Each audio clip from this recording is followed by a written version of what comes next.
et à tous. Merci d'être là. L'UNPI, enfin, désormais depuis quelques heures, propriétaire 47, fête donc ses 100 ans et après une matinée formelle, place désormais un temps d'échange avec une invitée exceptionnelle qui nous fait l'honneur de descendre dans notre coin de France. C'est un beau cadeau que vous nous faites, Agnès Verdier-Moulinier, bonjour. J'ai vu trop dépaysé en Lot-et-Garonne, ça va? Non mais je suis du coin. Vous êtes du coin, c'est bon. Vous êtes depuis 15 ans, Agnès Verdier-Moulinier, la directrice de l'IFRAP, Fondation pour la recherche sur les administrations et les politiques publiques.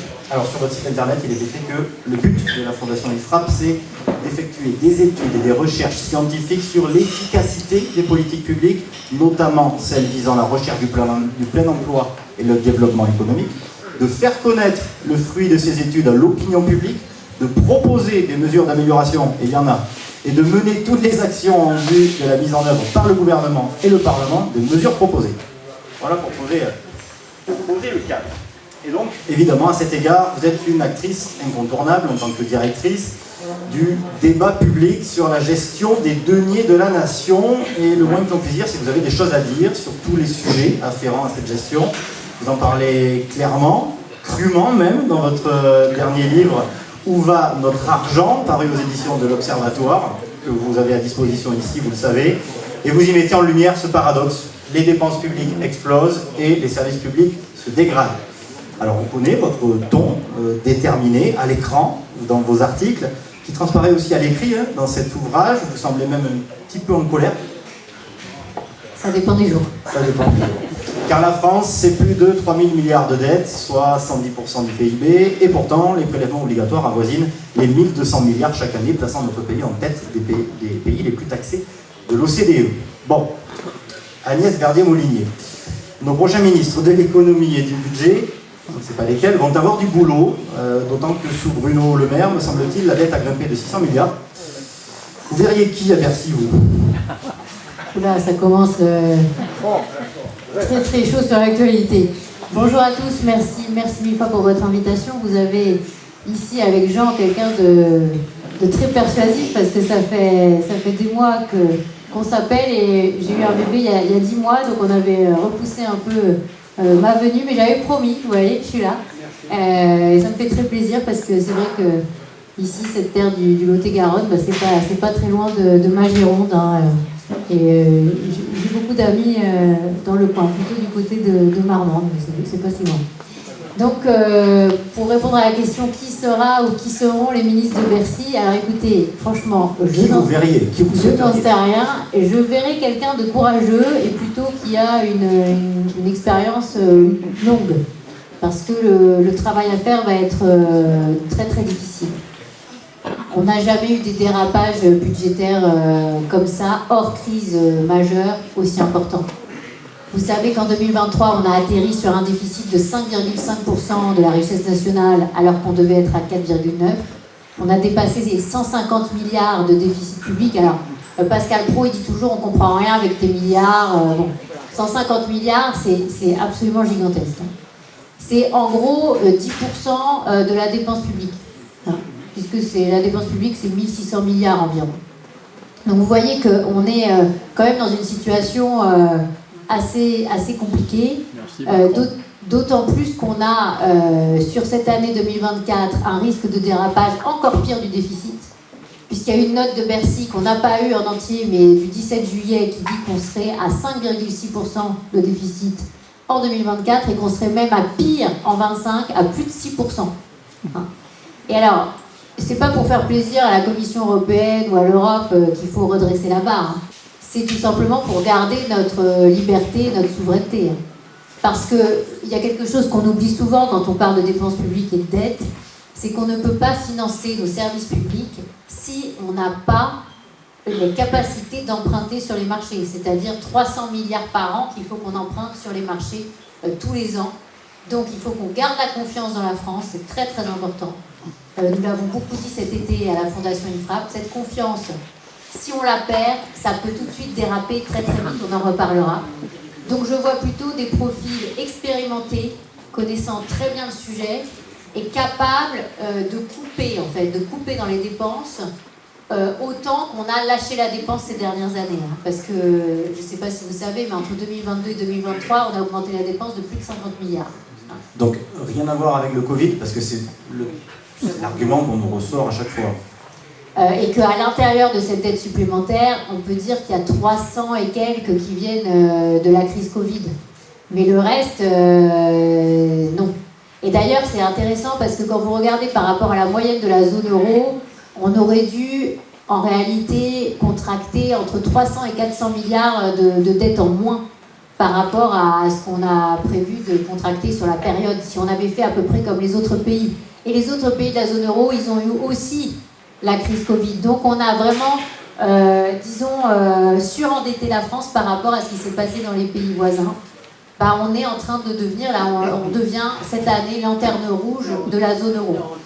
Paradoxalement, je dirais que je panique moins que les autres. Tout d'un coup, ceux qui disaient qu'il fallait bien gérer les finances publiques, on considérait qu'on pouvait dépenser n'importe comment, sans compter.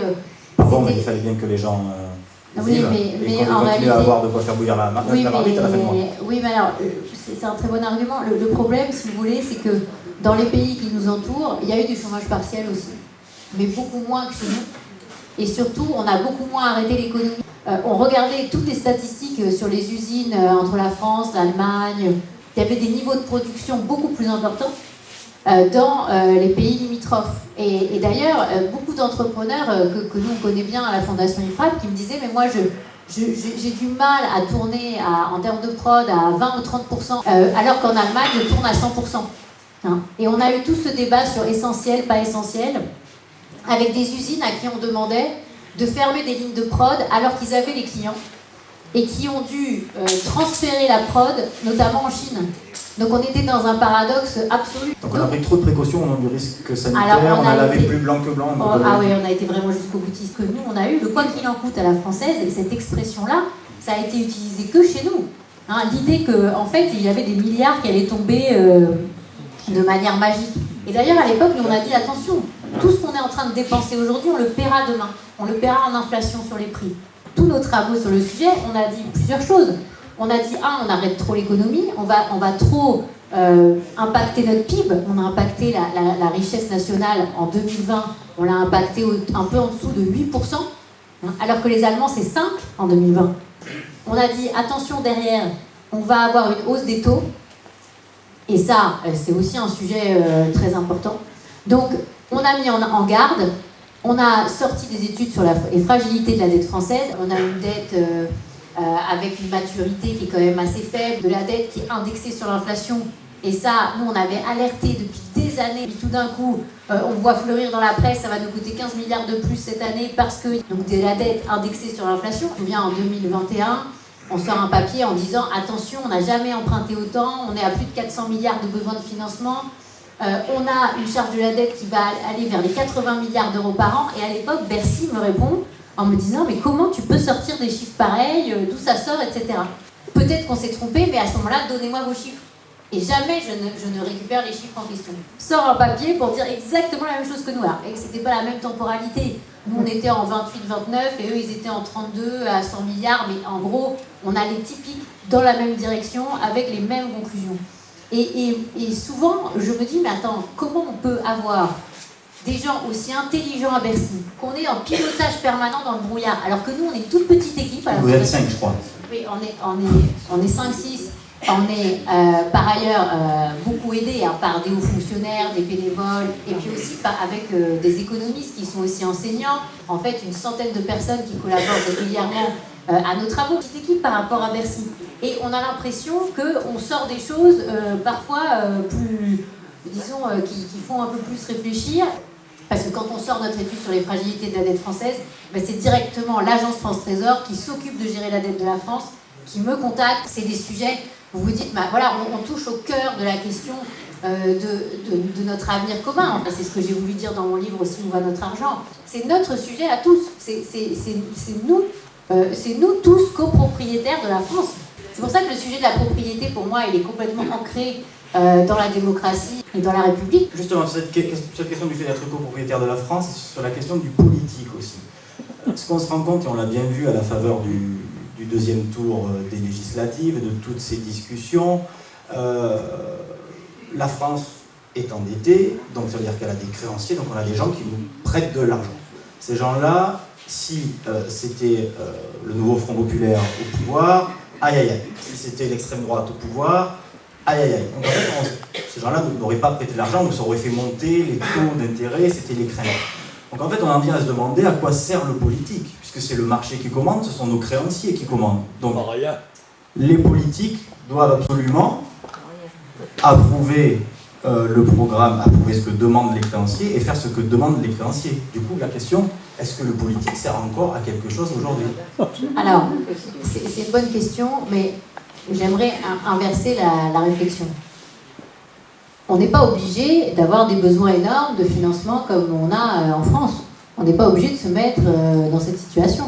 On est endetté depuis 50 ans, depuis 74. Oui, mais le paradoxe, on n'a jamais voté de budget en équilibre depuis 74, depuis 50 ans. Bon. Mais le paradoxe, c'est que les mêmes qui vous disent qu'ils n'aiment pas les marchés sont les premiers à dire qu'il faut dépenser plus et emprunter plus. Comment ça se fait, ça? Quelle est la logique, en fait? Quelle est la logique de dire on dépense sans compter et puis on verra bien comment on va financer et puis ensuite de se retrouver finalement à devoir quasiment demander au marché de valider un programme ou un budget. Chose qu'on interdit aux autres collectivités. Mairie, communauté de communes, département, région doivent avoir des budgets à l'équilibre. Oui, la seule collectivité, entre guillemets, c'est l'État qui peut... Mais oui, mais vous savez, attention, parce qu'il n'y a pas que l'État, il y a aussi la Sécu. La sécurité sociale, son budget est plus important que celui de l'État aujourd'hui. Donc oubliez la sécurité sociale. Aujourd'hui, il y a presque un poids plus important de la sécurité sociale que de l'État dans l'ensemble de nos institutions et dans l'ensemble de la dépense. Vous avez plus de 800 milliards de dépenses sociales et l'État, c'est plutôt un peu en dessous des... Là, vous savez, le budget qu'on veut reconduire pour 2025, le chiffre, vous l'avez, c'est 492 milliards. D'ailleurs, en exécuté 2024, on pense qu'on sera plutôt à 488. On est un peu en dessous des 500 milliards, alors qu'on est bien au-dessus de ça en dépenses sociales. Bon, ça veut dire quoi? Ça veut dire que, évidemment, les comptes sociaux devraient être aussi à l'équilibre. Et ça devrait être une règle budgétaire de base. On ne devrait pas pouvoir s'endetter sur le chômage, sur l'assurance maladie, sur les retraites, sur les accidents du travail, sur la famille, etc. etc. Ça devrait être absolument obligatoire d'être à l'équilibre. Mais aujourd'hui, on se retrouve dans une telle situation qu'on a des transferts de recettes, des points de TVA, de CSG qui se baladent de l'un à l'autre pour essayer de combler les trous.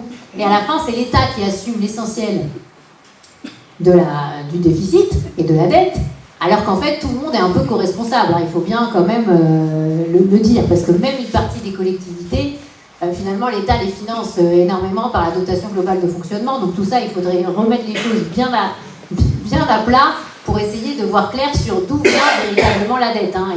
Et ça, on avait essayé de faire un graphique qui montrait vraiment, par exemple, les questions de retraite ont énormément impacté l'endettement ces dernières années. Bon, c'est un sujet que parfois on oublie. Mais par ailleurs, le sujet de la charge annuelle de la dette est très important. Quand on additionne toute la charge de la dette ces dernières années, on se rend compte que c'est la moitié du montant total de la dette française.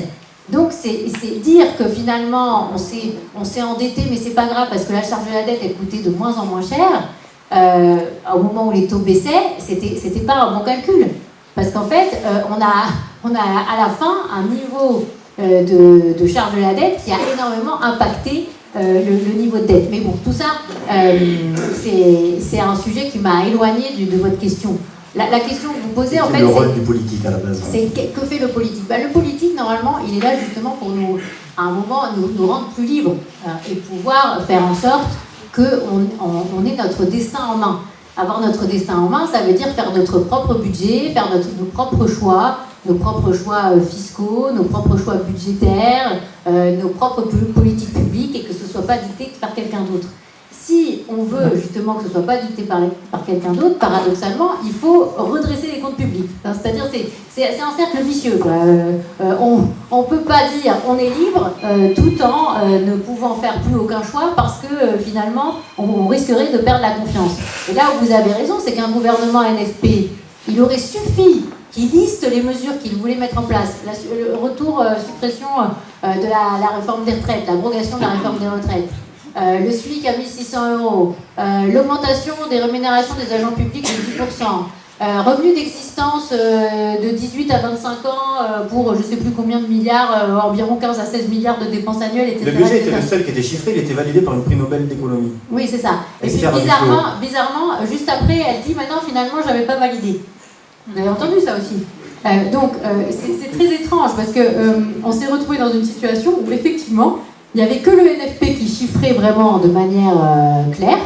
D'ailleurs, ils disent toujours qu'ils s'en réfèrent au modèle économétrique de la Banque de France, donc c'est toujours assez étonnant. Mais personne n'est vraiment là pour dire le contraire, enfin bon, donc il y a toujours un flou qui persiste. Nous, ce qu'on a compté, parce que leur défense c'était de dire chaque fois qu'on dit qu'on a une dépense, on a une recette en face, vous vous en souvenez? Oui. Donc en gros, leur logique c'était de dire on propose 150 milliards de dépenses supplémentaires, mais on a 150 milliards de recettes supplémentaires. Sauf que nous, quand on a audité leur programme, on arrivait plutôt à, en gros, 200 milliards de dépenses supplémentaires et à peine 50 milliards de recettes supplémentaires. En gros, on arrivait à doubler le niveau de déficit. On n'était plus à 150 et quelques milliards, on était à 300 milliards. Hein, à l'horizon 2027. Parce que nous, on calcule toujours de la même manière pour tous les partis politiques. D'ailleurs, certains journalistes nous ont dit pourquoi vous ne faites pas différemment pour certains. Non, on dit, nous, on a les mêmes méthodes pour tout le monde. Ben voilà, c'est comme ça s'appelle être carré et avoir une déontologie. Donc, on a chiffré tous les programmes et on arrivait à la conclusion qu'ils allaient doubler le déficit. À peine arrivés au pouvoir, c'est clair que le taux sur la dette à 10 ans de la France aurait monté. Alors, peut-être pas comme ça, peut-être comme ça. J'en sais rien, on ne saura peut-être jamais. Mais vous vous souvenez de cette première ministre britannique? Elle n'a même pas eu besoin de faire voter quelque chose, c'était juste des annonces. Hein. Elle a tenu 44 jours parce qu'il lui manquait 40 milliards pour boucler son budget. Et ça leur a coûté 100 milliards de livres. Hein. Rien qu'en faisant des annonces. Donc, bah oui, on vit pas sur une île. On a 54% de la dette française qui est détenue par des non-résidents, par des étrangers. Le fait qu'on ait un niveau de dette très élevé avec beaucoup de détenteurs étrangers de la dette fait que nous sommes plus vulnérables. Ça faisait partie des fragilités de la dette française qu'on avait décrites dans notre étude de 2020. Les Japonais sont très endettés, mais plus de 70% de leur dette est détenue par les résidents. Les Italiens sont très endettés, mais plus de 70% de leur dette est détenue par des résidents. Les Américains sont très endettés, mais il n'y a que 24% de détenteurs de la dette étrangers. D'ailleurs, j'avais écrit un grand papier dans Le Monde là-dessus, où le journaliste m'avait dit « mais vous trompez sur les chiffres, c'est l'inverse, c'est pas ça, c'est 48% de détenteurs étrangers pour la dette américaine, etc. » Et j'ai dû lui ressortir les chiffres du FMI pour montrer à quel point, en fait, il se trompait sur les chiffres.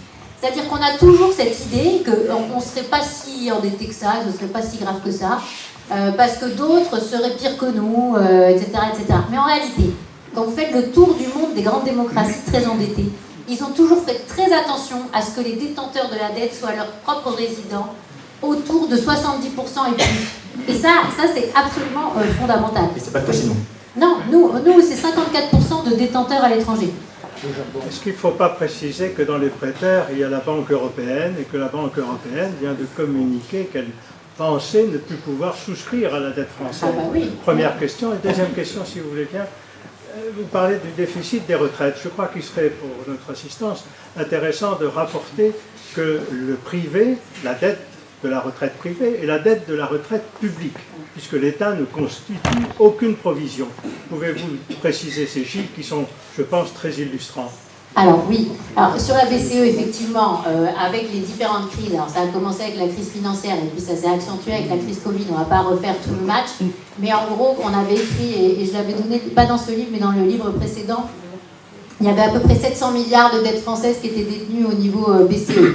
Maintenant, ils sont en train de réduire un peu, parce que en réalité, la politique a changé. Comme l'inflation est repartie, ils ont dû monter les taux, et vous ne pouvez pas à la fois monter les taux et continuer à racheter massivement des dettes publiques. C'est contradictoire. Donc, il y a un moment où il faut arrêter. Nous, on aimerait bien, la Fondation IFRAP, savoir qui sont les détenteurs de la dette de la France. Mais nous avons quasiment zéro idée. Ouais, diplomatiquement, politiquement, ça peut être délicat.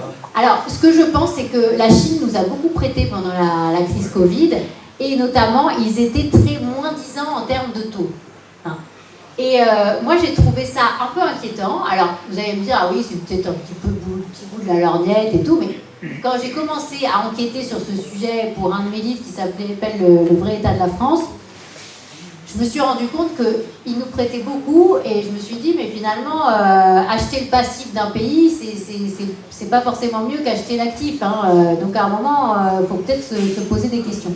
Finalement, il y a un compte d'affectation spéciale des pensions qui finance les pensions publiques, mais qui n'est pas soumis en fait aux règles actuarielles et au fait d'expliquer aux Français quel est le vrai niveau de déficit des pensions publiques. Nous, on l'estime autour de 30 milliards d'euros par an de financement pour aller, en moyenne, pour aller financer les déficits cachés des pensions publiques.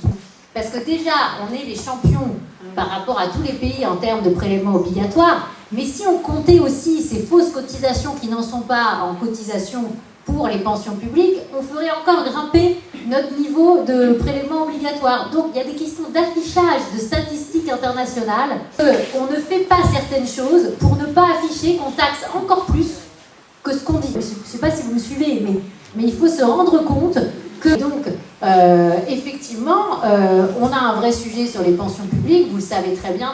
Oui, vous parlez du moment de la retraite par point. Oui, mais tout ce que on nous avait reproché à une époque en disant mais vous dites des choses qui ne sont pas exactes, etc. C'est qu'il n'y a pas d'écart. En fait, c'est les mêmes taux de remplacement. Pendant des années, il y avait des ministres identiques pour des carrières identiques, etc. C'était complètement faux. Et quand ils ont voulu faire... Parce que si... Ce qui a été mis en avant, c'est que dans le privé, on était quand même mieux payé toute sa carrière. Ensuite, effectivement, les retraites étaient peut-être moins élevées que celles du public, mais que dans le public, on était moins bien payé pendant la carrière. Ouais, mais ça, je veux dire, ça ne tient pas non plus. Parce que toutes les statistiques, vous prenez toutes les statistiques de l'INSEE sur les rémunérations moyennes entre la fonction publique d'État et les gens du privé, et aujourd'hui, le salaire moyen au niveau de la fonction publique d'État, il est supérieur. Qu'aujourd'hui, il y a des niveaux de salaire qui sont tout à fait connexes. Quand on voit les profs, par exemple, on dit toujours, il y a toujours des graphiques qu'on voit que les profs en France sont vachement moins payés que les profs en Allemagne ou ailleurs, et c'est le cas dans pas mal de professions de la fonction publique française. Alors, nous, on a fait une investigation sur ce qu'elle disait, c'est-à-dire on a fait un peu un vrai du faux, c'est-à-dire que nos professeurs de lycée étaient beaucoup moins bien payés qu'en Allemagne. On a pris la totalité de la rému. Donc on a pris que le public en France, que le public en Allemagne, dans les lycées uniquement, public uniquement. Et on a regardé combien coûtait un prof, tout chargé, France-Allemagne. Ben, devinez quoi? C'est plus cher en France. Pourquoi? Parce que vous avez un tel niveau de pension, mais que vous le remettez au niveau pour comparer avec les Allemands qui cotisent totalement pour leurs profs, eh ben, vous êtes à 78 000 euros en France et un peu moins de 78 000 euros total chargé en Allemagne. Et c'est ça qui est très mauvais dans notre système public. C'est qu'on va payer beaucoup plus à la retraite qu'en active, proportionnellement par rapport aux autres pays. Donc, on ne met pas l'argent au bon endroit. Mais c'est un sujet absolument essentiel. La question de la productivité. Ça, c'est un débat. Est-ce qu'un service public a vocation à être rentable ou à être productif? On parlait de l'école, vous avez parlé des lycées, mais est-ce qu'un hôpital a vocation à être rentable? Ça, c'est un vrai sujet. Vous êtes une libérale, on le sait, mais tout ne peut pas rapporter de l'argent. Alors, puisque monsieur n'a pas l'air d'accord, je vais vous conseiller un rapport LFI. Rapport LFI, Assemblée nationale. Qu'est-ce qu'ils font? Ils comparent le tarif public-privé de l'éducation nationale. C'est passionnant. Ils arrivent à la conclusion de quoi? Que c'est 50% moins cher par élève dans le privé sous contrat par rapport au public. Il a raison. Et la raison, c'est que on a des niveaux de pension plus élevés, c'est ce que je vous ai dit tout à l'heure, quand on a des personnels de nettoyage. Donc ça s'appelle les personnels techniques. Ces personnels techniques, eh bien en réalité, ils sont employés à vie. Ils ont le taux d'absentéisme qui est le pire de tous les agents qu'on a étudiés. Ben, je vous assure. Ça fait jusqu'à 48 jours d'absence par agent et par an sur certaines régions. Vous vous dites, comment c'est possible qu'on ait un surcoût d'éducation, rien que pour les personnels techniques, en fait, ce n'est pas des personnes qui enseignent à nos enfants. Ce n'est pas la qualité de l'enseignement et leur avenir qui est en jeu.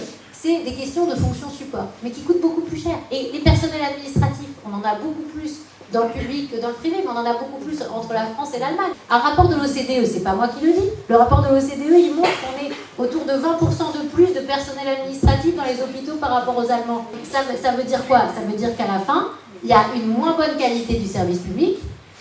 Et alors, vous dites la productivité, la rentabilité. Moi, je vous parle d'efficience, je vous parle de qualité. On a le système le plus cher au monde. On a les plus hautes dépenses publiques de tous les pays comparables. J'aimerais que vous me citiez un pays qui dépense plus que nous par rapport au PIB. Non, c'est pas possible, il n'y en a pas.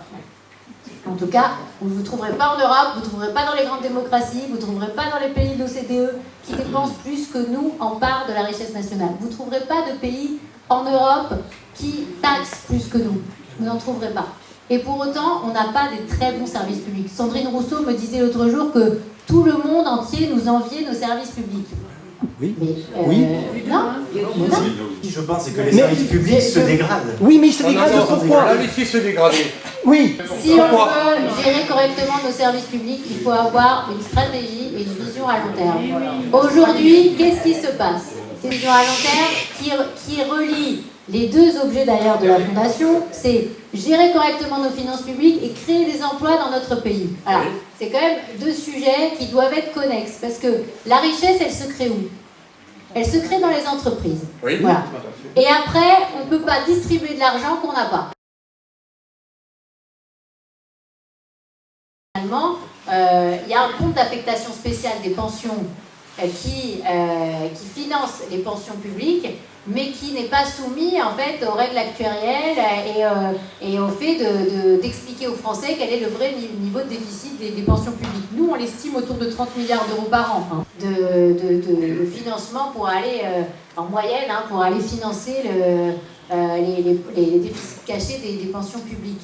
Parce que déjà, on est les champions par rapport à tous les pays en termes de prélèvements obligatoires, mais si on comptait aussi ces fausses cotisations qui n'en sont pas en cotisation pour les pensions publiques, on ferait encore grimper notre niveau de prélèvement obligatoire. Donc il y a des questions d'affichage de statistiques internationales. On ne fait pas certaines choses pour ne pas afficher qu'on taxe encore plus que ce qu'on dit. Je ne sais pas si vous me suivez, mais il faut se rendre compte que donc effectivement on a un vrai sujet sur les pensions publiques, vous le savez très bien. Oui, vous parlez du moment de la retraite par point. Oui, mais tout ce que on nous avait reproché à une époque en disant mais vous dites des choses qui ne sont pas exactes, etc. Il n'y a pas d'écart. En fait, c'est les mêmes taux de remplacement. Pendant des années, il y avait des ministres identiques pour des carrières identiques, etc. C'était complètement faux. Et quand ils ont voulu faire... Parce que si... Ce qui était mis en avant, c'est que dans le privé, on était quand même mieux payé toute sa carrière. Ensuite, effectivement, les retraites étaient peut-être moins élevées que celles du public, mais que dans le public, on était moins bien payé pendant la carrière. Vous voyez, mais ça, je veux dire, ça ne tient pas non plus. Parce que toutes les statistiques, vous prenez toutes les statistiques de l'INSEE sur les rémunérations moyennes entre la fonction publique d'État et les gens du privé, et aujourd'hui, le salaire moyen au niveau de la fonction publique d'État, il est supérieur. Qu'aujourd'hui, il y a des niveaux de salaire qui sont tout à fait connexes. Quand on voit les profs, par exemple, on dit toujours, il y a toujours des graphiques qu'on voit que les profs en France sont vachement moins payés que les profs en Allemagne ou ailleurs, et c'est le cas dans pas mal de professions de la fonction publique française. Alors, nous, on a fait une investigation sur ce qu'elle disait, c'est-à-dire on a fait un peu un vrai du faux, c'est-à-dire que nos professeurs de lycée étaient beaucoup moins bien payés qu'en Allemagne. On a pris la totalité de la rémunération. Donc on a pris que le public en France, que le public en Allemagne, dans les lycées uniquement, public uniquement. Et on a regardé combien coûtait un prof, tout chargé, France-Allemagne. Ben, devinez quoi? C'est plus cher en France. Pourquoi? Parce que vous avez un tel niveau de pension, mais que vous le remettez au niveau pour comparer avec les Allemands qui cotisent totalement pour leurs profs, eh ben, vous êtes à 78 000 € en France et un peu moins de 78 000 € total chargé en Allemagne. Et c'est ça qui est très mauvais dans notre système public. C'est qu'on va payer beaucoup plus à la retraite qu'en active, proportionnellement par rapport aux autres pays. Donc, on ne met pas l'argent au bon endroit. Mais c'est un sujet absolument essentiel. La question de la productivité. Ça, c'est un débat. Pardon. Est-ce qu'un service public a vocation à être rentable ou à être productif? On parlait de l'école, vous avez parlé des lycées, mais est-ce qu'un hôpital a vocation à être rentable? Ça, c'est un vrai sujet. Vous êtes une libérale, on le sait, mais tout ne peut pas rapporter de l'argent. Alors, puisque monsieur n'a pas l'air d'accord, je vais vous conseiller un rapport LFI. Rapport LFI, Assemblée nationale. Qu'est-ce qu'ils font? Ils comparent le tarif public-privé de l'éducation nationale. C'est passionnant. Ils arrivent à la conclusion de quoi? Que c'est 50% moins cher par élève dans le privé sous contrat par rapport au public. Il a raison. Et la raison, c'est que on a des niveaux de pension plus élevés, c'est ce que je vous ai dit tout à l'heure, quand on a des personnels de nettoyage. Donc ça s'appelle les personnels techniques. Ces personnels techniques, eh bien en réalité, ils sont employés à vie. Ils ont le taux d'absentéisme qui est le pire de tous les agents qu'on a étudiés. Enfin, je vous assure. Ça fait jusqu'à 48 jours d'absence par agent et par an sur certaines régions. Vous vous dites, comment c'est possible qu'on ait un surcoût d'éducation, rien que pour les personnels techniques, qui en fait, ce n'est pas des personnes qui enseignent à nos enfants. Ce n'est pas la qualité de l'enseignement et leur avenir qui est en jeu. C'est des questions de fonction support, mais qui coûtent beaucoup plus cher. Et les personnels administratifs, on en a beaucoup plus dans le public que dans le privé, mais on en a beaucoup plus entre la France et l'Allemagne. Un rapport de l'OCDE, c'est pas moi qui le dis, le rapport de l'OCDE, il montre qu'on est autour de 20% de plus de personnel administratif dans les hôpitaux par rapport aux Allemands. Ça veut dire quoi? Ça veut dire qu'à la fin, il y a une moins bonne qualité du service public. Et alors, vous dites la productivité, la rentabilité. Moi, je vous parle d'efficience, je vous parle de qualité. On a le système le plus cher au monde. On a les plus hautes dépenses publiques de tous les pays comparables. J'aimerais que vous me citiez un pays qui dépense plus que nous par rapport au PIB. C'est pas possible, il n'y en a pas. En tout cas, vous ne vous trouverez pas en Europe, vous ne trouverez pas dans les grandes démocraties, vous ne trouverez pas dans les pays de l'OCDE qui dépensent plus que nous en part de la richesse nationale. Vous ne trouverez pas de pays en Europe qui taxent plus que nous. Vous n'en trouverez pas. Et pour autant, on n'a pas des très bons services publics. Sandrine Rousseau me disait l'autre jour que tout le monde entier nous enviait nos services publics. Oui. Mais, Oui. Non. Je pense que les services publics se dégradent. Oui, mais ils se dégradent pourquoi? On a laissé se dégrader. Oui. Si on veut gérer correctement nos services publics, il faut avoir une stratégie et une vision à long terme. Aujourd'hui, qu'est-ce qui se passe? C'est une vision à long terme qui relie les deux objets d'ailleurs de la Fondation, c'est gérer correctement nos finances publiques et créer des emplois dans notre pays. Alors, c'est quand même deux sujets qui doivent être connexes, parce que la richesse, elle se crée où? Elle se crée dans les entreprises. Oui. Voilà. Et après, on ne peut pas distribuer de l'argent qu'on n'a pas. Et derrière, on ne peut pas avoir un modèle social en or massif comme on considère qu'on doit avoir en France. Donc, si on veut avoir une vision sur le long terme, il faut se poser la question de quoi on a besoin. Par exemple, sur le nucléaire, nous, on a été les premiers à dire qu'il ne fallait pas fermer Fessenheim. Moi, j'étais toute seule sur les plateaux télé, chez Calvi et tout, à dire qu'il ne faut pas fermer Fessenheim. Mais il n'y avait personne pour le dire. On aura tout d'un coup du blackout, on ne pourra plus produire l'électricité dont on a besoin, etc., etc. Le fil rouge, ça doit être aussi la question de l'emploi. Mais pas l'emploi d'hier. Je suis désolée, par exemple, le sujet de la poste. Aujourd'hui, qui envoie des lettres manuscrites par la poste? De moins en moins. Oui. Et dans les années qui viennent, sauf que c'est fini maintenant. On envoie des mails, on envoie des textos. Oui. Et vous avez de moins en moins... Alors, qu'est-ce qu'ils ont fait, les pays du nord de l'Europe, par rapport à ça? Ils ne sont pas idéologiques. Ils ont dit, moi, je vais prendre le buraliste du coin et je vais lui demander de faire le travail. Et comme ça, il aura un petit pécule en plus. Moins lourd, il n'y aura pas une obligation d'avoir un building avec du personnel permanent, etc., etc., et des coûts de structure énormes. Nous, on veut faire croire que des services publics d'hier, des années 70 ou 80, sont adaptés aux années 2024 et suivantes. Et si, c'est un problème. C'est un problème parce que ça a un surcoût énorme. Vous savez, le surcoût de production de nos services publics, c'est pas moi qui le dis, c'est l'OCDE. Avec un raisonnement comme ça, on a les hôpitaux qu'on a, on a l'école qu'on a. Exactement. Voilà. regardez ce que font les Allemands, par exemple. Sur ce sujet. Mais je m'en fous des Allemands, on est en France. Mais non, mais pourquoi ils s'inspirent pas de nous? On est ridicule. Ils s'inspirent pas de nous parce qu'on a plus de déficit, qu'on engrange de la dette et que derrière, qu'est-ce qu'on a? Un PIB par habitant, la richesse par habitant. Moi dans mes jeunes années, on était 11e dans les pays en richesse par habitant, 11e du monde. Aujourd'hui, on est 23e. Voilà. Donc, on a chuté dans les classements internationaux. Et quand on regarde les questions de classement PISA sur les mathématiques, sur le français, on n'est pas bien classé. Quand on regarde la qualité des soins dans nos hôpitaux, même s'il y a des personnels extraordinaires qui travaillent dans nos hôpitaux, on n'est plutôt pas bien classé par rapport aux autres pays. Non, mais attendez, la question c'est qu'à un moment, il y a des représentants. Je l'ai dit dans mon livre, c'est l'article 14 de la Déclaration des droits de l'homme et du citoyen. Tous les citoyens ont le droit de constater par eux-mêmes ou par leurs représentants la nécessité de la contribution publique, de la consentir librement et surtout, c'est le plus important, d'en suivre l'emploi. Est-ce que le Parlement est aujourd'hui dans une logique de jouer son rôle d'évaluateur de la qualité des services publics par rapport à l'argent qui est mis dans l'ensemble de la machine publique? Ils sont sourds. Alors, si vous le permettez, on a quand même fait une longue partie sur le général, sur le budget, sur les économies, sur les dépenses, sur tout ça. Je sens que c'est très passionné, mais on va essayer de recentrer un petit peu sur les questions qui nous intéressent, c'est le propriétaire 47. On va parler immobilier. Vous avez évoqué la première ministre britannique qui a tenu à peine plus d'un mois, c'était Theresa May, c'est ça? Non. Non, c'était Liz Truss. Oui. C'était Liz Truss. Il n'y a pas de réponse. Liz Truss qui avait effectivement, dans un programme extrêmement libéral, décidé de supprimer plein d'impôts. Et effectivement, ça a fait peur un petit peu à tout le monde. Plein d'impôts, notamment pour les plus riches. Vous, dans votre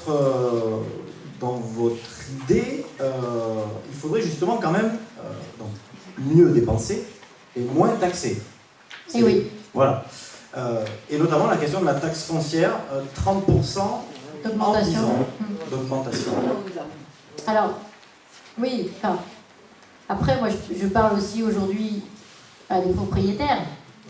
Vous connaissez le niveau de fiscalité de notre pays. Ce niveau de fiscalité, il est là aussi pour financer tous les services publics dont on a parlé tout à l'heure. Hein? Et d'ailleurs, c'est très intéressant parce qu'on a publié une étude. Là, j'ai apporté quelques numéros, fiscalité, normes, libérer le logement. Hein, vous avez quelques numéros à l'entrée, je pense que ça vous intéressera. On montre dans cette étude que la fiscalité en France du logement, elle représentait moins de 6% en 2000. Et aujourd'hui, elle représente presque 8%. D'accord? Et demain? Et bien demain, si on fait rien, ça risque d'être pire. Parce que, qu'est-ce qui s'est passé? On a supprimé la taxe d'habitation. Mais en fait, on est en train de remplacer la taxe d'habitation par la taxe foncière petit à petit. Et bien vous regardez, avant la suppression, on était à 35 milliards en tout. Et on a calculé à la Fondation IFRAP que si on continue sur la logique d'aujourd'hui, on arrive dans les années 2029-2030 au même niveau total en valeur que ce qu'on avait avant la suppression de la taxation. C'est-à-dire qu'on est en train de faire passer sur un plus petit nombre de ménages le même niveau de fiscalité petit à petit. Nous sortons une étude là, dans quelques jours sur la fiscalité du capital et des revenus du capital. Depuis 2017, vous avez entendu beaucoup de gens à la télévision, à la radio, partout dire que c'est un scandale parce qu'on a trop donné aux riches, etc. Machin. Bon. Oui. Et que la fiscalité du capital a baissé. Et bien, dans nos chiffrages, la fiscalité du capital, et j'étais la première étonnée, elle n'a pas baissé en part de PIB, elle a monté. On est à 11 points de PIB, de fiscalité, sur le capital et les revenus du capital. Ça veut dire quoi? Ça veut dire qu'on est à 60 milliards de plus en moyenne par rapport aux pays de la zone euro. Tous les ans. Et quand on regarde la fiscalité qui pèse sur l'immobilier en France, sur le cycle de vie du logement, on est à 91 milliards. C'est 30 milliards de plus que dans les pays en moyenne dans la zone euro. 30 milliards de plus tous les ans. Oui. Si vous voulez avoir moins de taxes, il faut en face voir ce qu'on fait avec l'argent.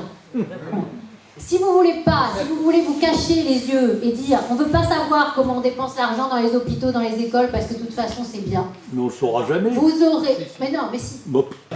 Quand je vous dis qu'il y a entre 70 et 80 milliards de surcoûts, de l'enchevêtrement des compétences, des doublons, vous voyez bien que tout le monde se... À un moment, on a fait semblant de décentraliser, mais on n'a pas vraiment décentralisé. Donc quand vous disiez, monsieur, on s'en fout de ce que font les Allemands, moi je ne suis pas d'accord, vous voyez. Parce que on regarde ce que font les Suédois. Eh ben, les Suédois, par exemple, ils ont un État-providence. Mais par exemple, ils ont arrêté de taxer les successions. Parce qu'ils se sont rendus compte que ça faisait partir leurs grands entrepreneurs. Voilà. Et que le fondateur d'IKEA... Mais vous croyez que la France va le faire, ça? Les successions, on est ceux qui payons le plus sur les donations et les successions de tous les pays comparables. 0,7 points de PIB. Alors que la moyenne de l'Union européenne, c'est 0,2. Et moi, je peux vous dire que quand les En Marche sont arrivés au pouvoir en 2017, vous ne vous en souvenez pas, parce qu'à l'époque, c'était un gros sujet à Paris. Ils disaient il faut absolument taxer plus les successions, etc., etc. Il y avait des rapports de France Stratégie, je suis sûre que vous en souvenez, qui disaient nous sommes une société d'héritiers. Il y a trop d'héritiers en France. Ils ne donnaient aucun chiffre comparatif avec les Italiens, etc., cohérent, et ils proposaient tout simplement de taxer plus. Vous dites, ça sert à rien d'en parler, il ne se passera rien. Mais c'est pas vrai. Quand vous dites les choses, quand vous allez publier les comparatifs européens, vous vous dites, on s'en fiche de ce qui se passe dans les pays étrangers. Mais c'est pas vrai, parce qu'on est en concurrence avec les pays étrangers. Et que si les Suédois, ils ont compris qu'il faut garder les entrepreneurs, si les Allemands, ils ont compris qu'il faut passer les PME exportatrices, industrielles, le Mittelstand allemand, qu'il faut les garder dans leur pays, hein, et que nous, on n'a rien compris. Pourquoi? Parce qu'on ne produit plus assez chez nous. Parce que justement, on a eu cette idée qu'il fallait taxer les héritiers, les propriétaires, ceux qui avaient un peu de biens, etc. Parce que c'était de la justice sociale. Et en fait, c'est de l'injustice sociale. Parce qu'à la fin, qu'est-ce qui se passe? Dans les territoires, on se transmet plus les boîtes. Mais qu'est-ce qui se passe? Eh bien, les boîtes, elles disparaissent. Et à la fin, il n'y a plus d'emploi. Et donc, on a créé une fiscalité qui est désincitative à la création de richesse, au lieu de créer une fiscalité incitative à la création de richesse. Et ce matin, j'étais à la télé, à la radio. Et je suis intervenue sur quelque chose qui me tient énormément à cœur. Lundi, à cette fameuse commission d'audition, la commission des finances, audition de Bruno Le Maire, le président a sorti un graphique, qui disait quoi? Que les 500 plus grandes fortunes de France avaient l'équivalent de 42% du PIB de la France. Déjà, je dis, on ne peut pas comparer du stock et du flux. Hein, dire qu'on a un patrimoine qui est l'équivalent d'une production annuelle de richesse, déjà, ça me heurte. Ensuite, quand vous prenez les 500 plus grands, soi-disant, fortunes de France, dedans, il y a le fondateur de Telegram, qui vient d'avoir la nationalité française et qui a quasiment aucune activité en France. Donc on se dit, mais comment on peut compter celui-là? Et puis ensuite, on se rend compte qu'une grosse partie, dans les 147 milliardaires qui sont listés dedans, il y en a au moins la moitié, voire plus, parce que je n'ai pas les chiffres exacts, qui ont quitté fiscalement la France. Et ça, c'est super grave. Ouais. Et si on raisonne comme ça, demain, les soi-disant riches à surtaxer, c'est pas les milliardaires, puisqu'ils ne sont pas là, de toute façon, une grosse partie ne réside pas en France, c'est nous. C'est vous, c'est n'importe qui a un petit bien, un petit appartement, une petite baraque. Justement, je lisais sur ce sujet, on est 25% des Français détiennent au moins 2 biens. Seulement 25% des Français détiennent au moins 2 biens, et ces 25%-là représentent les 2 tiers des propriétaires en France. Moi, j'ai un chiffre en tête, il n'y a que 57% des Français qui sont propriétaires. Il y en a 70 en moyenne en Europe. 64 en Lot-et-Garonne. Oui, il faut se dire qu'au contraire, il faut réconcilier les Français et puis se dire que tous les Français doivent pouvoir devenir propriétaires. Oui, oui. Et vous vous rendez compte aussi qu'il y a une question immobilière dans la richesse des Français qui est prégnante. Vous l'avez compris, vous êtes aux premières loges. Mais il y a quelque chose aussi qui est assez grave, c'est que nous investissons beaucoup moins en capital des entreprises.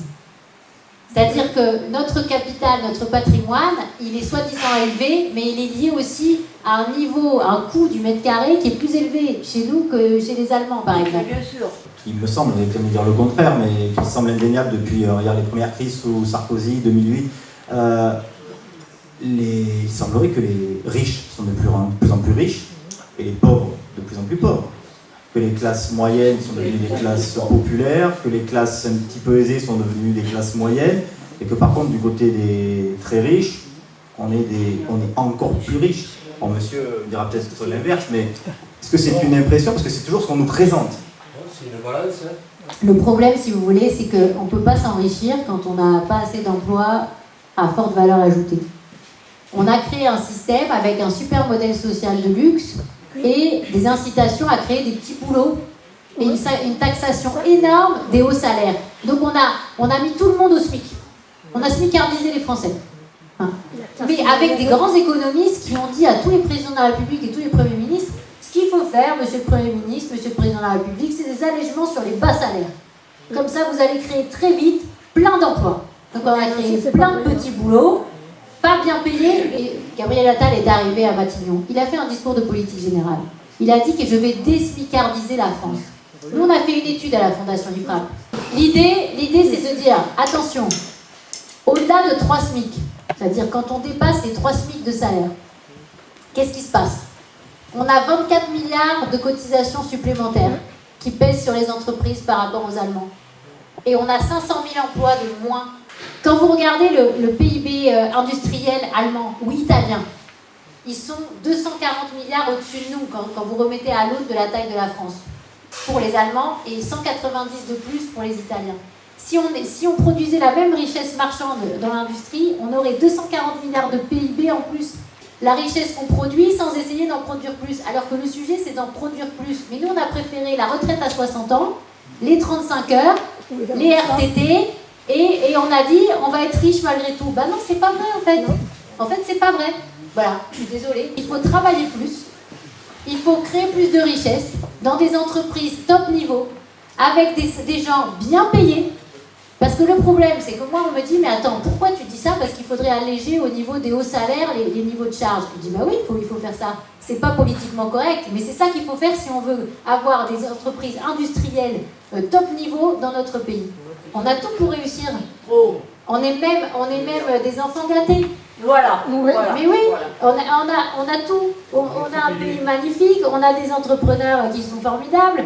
Justement, vous avez commencé à aborder un petit peu votre ordonnance, hein, les solutions, c'est ce que vous êtes en train de nous dire. On a évoqué la taxe foncière, hein, plus 30% d'augmentation en 10 ans. Parmi les 30 milliards, vous avez fait une préconisation pour trouver 30 milliards d'euros d'ici 2025. Oui, 30 milliards d'euros. En 2025. En 2025, oui, parce que c'est 100 milliards sur 3 ans, donc on va dire déjà 30 milliards pour 2025. Et parmi ces propositions, vous voulez supprimer certaines aides à la pierre. Ça ferait une économie de 1,3 milliard d'euros. Je ne sais pas, ça va être très populaire. Qu'est-ce que vous suggéreriez de supprimer? Parce qu'il y a des choses qui ne vous plaisent pas trop. Sur ce sujet, il y a 40 milliards d'aides pour le logement. Vous savez, c'est à peu près 2 fois plus que dans les pays comparables. Mais on a 30 milliards de fiscalité en plus.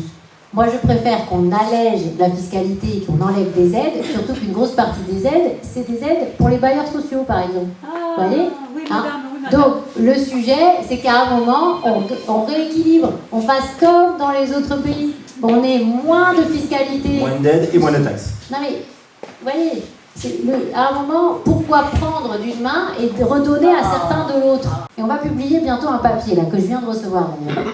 Plus de 80% de ces subventions, il y a à peu près 30 milliards de subventions, elles vont à l'État qui se finance lui-même. C'est-à-dire au public, à la SNCF, à EDF, etc. etc. Donc, non mais qu'est-ce qu'on propose, nous? On propose de geler les dépenses au niveau de ce qu'on avait fait, de ce qu'on avait voté en 2024. Donc de ne pas indexer de l'inflation toutes les aides sociales, toutes les dépenses sociales, tout ce qui va finalement faire augmenter mécaniquement la dépense. Je vous ai dit tout à l'heure, entre 22 et 23, on a augmenté de plus de 50 milliards la dépense publique. On peut faire un petit effort entre 24 et 25 pour essayer de freiner la dépense, reporter un peu l'indexation des pensions, voir comment on peut économiser 8 milliards sur les rémunérations publiques, parce que, par exemple, ce qui s'est passé en 23 est assez catastrophique. Pourquoi on a dérapé sur le déficit? Parce qu'à un moment, au mois de juillet, ils ont augmenté le point d'indice des fonctionnaires de 1,5%, alors que ce n'était pas budgété. Ça n'avait pas été voté au Parlement. Là, je me fais l'avocat du diable, mais quand il y a de l'inflation, quand tout coûte plus cher, quand tout monte, quand le panier moyen prend 15% et que le salaire n'augmente pas, à la fin, peut-être que pour vous, à la fin du mois, ça coince pas, mais pour plein de fonctionnaires, ça coince. Exactement. Mais sauf qu'il y a un souci, c'est que vous dépensez plus. Alors vous créez de l'inflation. Voilà. Alors derrière, il faut dépenser plus Oui. pour augmenter tout le monde. Et alors après, vous continuez à créer de l'inflation. Et à la fin, ça s'arrête jamais et vous êtes dans des niveaux de déficit et vous pouvez plus financer. Il y a la CPME qui a fait une étude auprès des dirigeants de TPE-PME. Ce sont des gens pragmatiques qui connaissent le terrain. Qu'est-ce qu'ils ont dit? Ils ont dit tout gouvernement qui augmenterait les dépenses publiques va se retrouver dans la situation où on va être sous tutelle du FMI. Comme la Grèce il y a quelques années. Donc il faut à un moment remettre les choses à leur place. Qu'est-ce qui s'est passé en Grèce quand le FMI est intervenu? Ils ont baissé les salaires des fonctionnaires de 20 ou 30%. Ils n'ont pas gelé, ils n'ont pas dit il y a de l'inflation, je ne sais pas quoi, il faut quand même augmenter. Ils ont dit 20 à 30% de baisse. Ils ont supprimé 295 000 postes avec des licenciements à la clé. Ils ont gelé les pensions pendant plusieurs années. Ils ont augmenté le temps de travail dans les services publics. Ils sont passés de 37h05 et 37h30 à 40 heures en baissant les salaires en même temps. Donc, non mais attendez, il faut dire les choses comme elles sont. Il n'y a pas qu'en Grèce qu'ils ont fait ça. Ils ont fait ça au Portugal, ils ont fait ça en Irlande, alors pas exactement avec les mêmes modalités. Donc, le sujet que nous avons devant nous, dans cette situation-là, avec impossibilité de payer les rémunérations des agents, les retraites, et appel au FMI pour faire, disons, un grand plan de rétablissement des comptes publics qui serait dicté par l'extérieur. Si on veut garder nos capacités de décision, vous avez posé la question de à quoi sert le politique. Et bien aujourd'hui, c'est à ça qui va servir le politique. C'est à éviter l'intervention du FMI. Donc la paupérisation du pays s'est faite par deux éléments, par un SMIC qui n'a pas évolué pendant presque ces 20 dernières années, ou très peu, et par une fiscalité qui a énormément évolué jusqu'à rendre plus misérables ceux qui avaient un peu de bien. Oui, mais alors, pourquoi? Parce qu'il y a une concentration de l'impôt toujours sur les mêmes. On a eu la chance d'avoir des documents de l'INSEE avec des statistiques très précises par décile de niveau de revenus et les niveaux d'impôts directs payés par ces déciles. Quand vous regardez, par exemple, les 10%, ça commence un peu au-delà de 3 000 €. Bon. Les 10%, ils payent autour de 50% de l'ensemble des impôts directs. Là, à l'époque, il y avait encore la taxe d'habitation, taxe foncière, IFI, etc., etc. Et on a voulu refaire ce travail.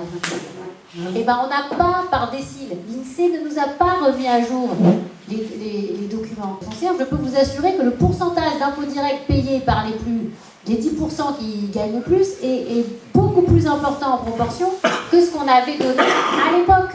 Et par ailleurs, l'impôt sur le revenu, c'est 75% de la recette qui est payée par les 10% qui déclarent le plus. Dire dans notre pays qu'il n'y a qu'à taxer plus les riches, soi-disant, mais c'est une catastrophe absolue. Il n'y aura plus la possibilité de payer, de financer tout ça si on perd la confiance des marchés. Et si on perd la confiance des marchés, ça peut être tout simplement de ne pas être capable de réduire les déficits d'une année sur l'autre et de continuer à être dans des niveaux si élevés de déficit qu'on est toujours la lanterne rouge. On est déjà à 156 milliards de déficit de l'État en 2024. Bruno Le Maire l'a très bien dit, il y a 16 milliards de réserves qui ont été faites à sa demande dans les ministères, il faut annuler les crédits. Mais peut-être qu'il y a un espoir en ce moment pour trouver un chemin de crête et pour arriver à faire atterrir ce budget 2025. Moi je le souhaite de tout mon cœur, parce que je peux vous dire que si on n'arrive pas à faire atterrir ce budget 2025, on peut se retrouver dans des situations extrêmement graves, à la fois pour nos finances publiques, mais aussi pour notre démocratie. Nous continuons à dire voilà comment les autres ont économisé ailleurs, voilà il y a un chemin de passage. Ce qu'on veut, c'est que les Français soient plus prospères, que nos services publics soient bien gérés, que la qualité soit là et qu'on ait un avenir collectif qui soit positif et pas négatif. Bon, on va terminer là-dessus. Hein, ça vous va ou pas? Donc je voulais vous dire, Parce que c'est positif. pour la devise de la France, on pourrait dire liberté, propriété, fraternité. Nous, en tout cas, à la Fondation IFRAP, on fera tout pour peser dans le bon sens, dans le sens justement de plus de liberté, de plus de propriété, de plus de prospérité, et pas l'inverse. Agnès Verdier-Molinier. Et surtout, c'est un grand plaisir d'avoir pu vous avoir, Madame Verdier-Moulinier. Merci encore d'avoir fait ce petit tour à Agen. C'est pas très loin de Bordeaux. C'était une joie et merci pour votre dynamisme, votre réactivité, votre enthousiasme. Ça m'a fait très plaisir. Vous avez oublié ma chance, madame.